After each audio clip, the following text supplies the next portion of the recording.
ఆ తర్వాత కథ కేతకి సంగమంలో జరిగింది.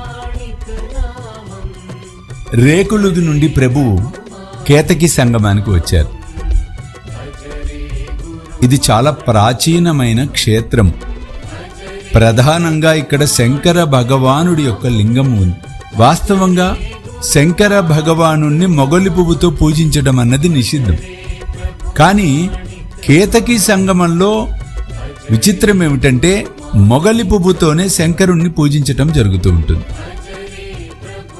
ఆ పువ్వుకి శంకరుణ్ణి పూజలో స్థానము లభించిన కథ ఇలా చెప్పబడింది. ఒకనాడు ప్రభువు ఇక్కడికి వచ్చినప్పుడు అశ్వత్థ వృక్షము కింద ఉన్న లింగము ఆకులతో కప్పబడింది. అది గమనించిన ప్రభువు బయటికి ఆ లింగమును తీశారు. పూర్తిగా కప్పబడిన లింగము ప్రభువుకు ఎలా కనిపించిందో ఎవరికి అర్థం కాల. ఎందుకంటే ఎంతోమంది అక్కడ తిరుగుతూనే ఉన్నారు ఎప్పటి నుంచో. కానీ ఎవరికీ దర్శనమివ్వని కనిపించని ఆ శివలింగము ప్రభు మహారాజుకి కనిపించటం ఇది సామాన్యమైన విషయం కాదు.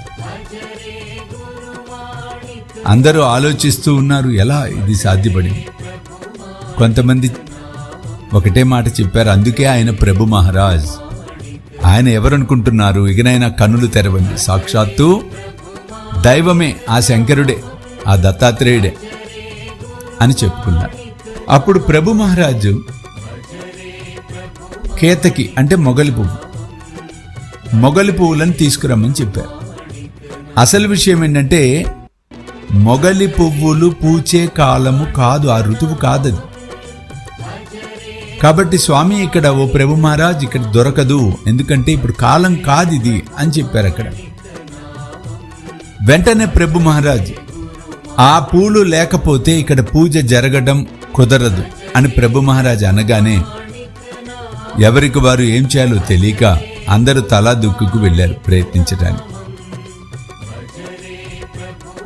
అందరికీ చింత, అయ్యో ఏమిటి ఇలా జరిగింది, ఈ సమయంలో ఎలా దొరుకుతాయి, ఏమిటి పరీక్ష అనుకుంటుండగా ఒక లింగాయత్తు తలపైన ఒక మూటతో వచ్చి ప్రభు మహారాజు ముందు కేతకి పుష్పాలను కుమ్మరించడం జరిగింది, మొగలి పూలను. అప్పుడు వెంటనే ప్రభు మహారాజ్ ఆయన్ని సన్మానించి అక్కడి నుంచి పంపించి వేశారు. తనెవరో ఎక్కడ నుండి వచ్చారో అడగాలని ఆయన వెనక వెళ్ళిన వాళ్లకు ఆయన కనపడల అదృశ్యమైపోయాడు ఆయన. ఇది ఇంకా అందరికీ ఆశ్చర్యం అనిపించింది. ప్రభువు సంగమంలో నివసించి దేవాలయ కుండం బాగు చేయించారు. అంటే ఇక్కడ ఎంత గొప్ప అద్భుతమైన కథ చూడండి. సాక్షాత్తు ఆ శంకర భగవానుడే వచ్చి కేతకి పుష్పాలను ప్రభు మహారాజుకి అందించి తాను అదృశ్యమైపోయాడు. అందుకే వెనక వెళ్ళిన వారి ఎవరికి కూడా దర్శనమివ్వలే, ఆయన మాయమైపోయాడు. కాబట్టి ప్రభు మహారాజ్ ఇక్కడ నివసించటం వల్ల ఈ క్షేత్రము నందనవనంలాగా శోభించింది.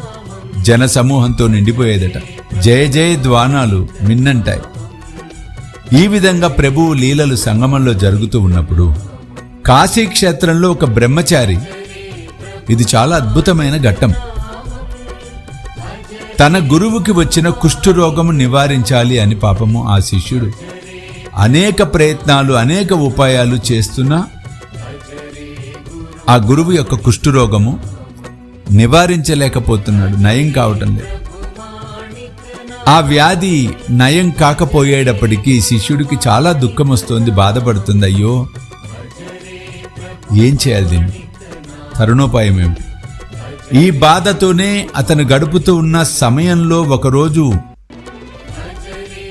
అద్భుత గడియలు, ఆ ఘడియలలో కాశీ విశ్వనాథుడు స్వప్నంలో కనిపించి కేతకి సంగములో నా అవతారము మాణిక్య ప్రభు రూపంలో ఉన్నది, అక్కడికి వెళ్ళి సేవ చేసి తీర్థప్రసాదాలు తీసుకుంటే రోగ నివారణ అవుతుంది అని చెప్పారు శంకర భగవాన్.